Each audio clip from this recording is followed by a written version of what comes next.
There was a time when Israelis were safe from Hamas rockets during the recent ceasefire.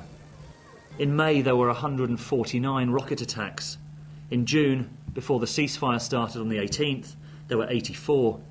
In the rest of June, just 3. Throughout July, August, September and October, there were only 15 attacks, and Israel agrees that none of these rockets were fired by Hamas. On November the 4th, Israel launched an attack that killed 6 Hamas fighters just inside the Gaza Strip. They say the militants were building a tunnel to try and kidnap an Israeli soldier. The result was a fresh barrage of rockets from Hamas. After November the 4th, there were 68 and 52 in December. During the entire period of the ceasefire, no Israelis were killed by Hamas rockets. Our goals are minimalistic and defensive. Success is freeing the civilian population of southern Israel from the fear of an incoming Hamas rocket. But if that was the case, there were no Hamas rockets during the ceasefire. Before November the 4th, there were no Hamas rockets for 4 months. And that's correct.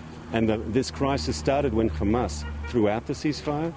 Surely this crisis started when Israel broke the ceasefire on the 4th of November. I disagree strongly, sir. Israel acted on the 4th of November defensively because there was a tunnel that was being dug, designed... But there were no Israeli civilians being killed at that time.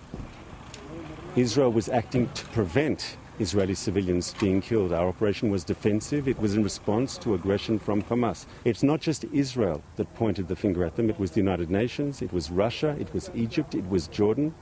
But the civilians of southern Israel are less safe now than they were before you started operations. The civilians of southern Israel fully support this operation, and you know why.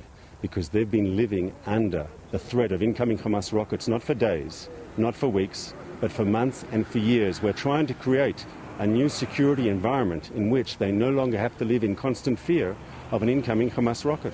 The citizens of southern Israel do support the operation and will be hoping that it ends the rocket fire that is currently terrorising them on a daily basis.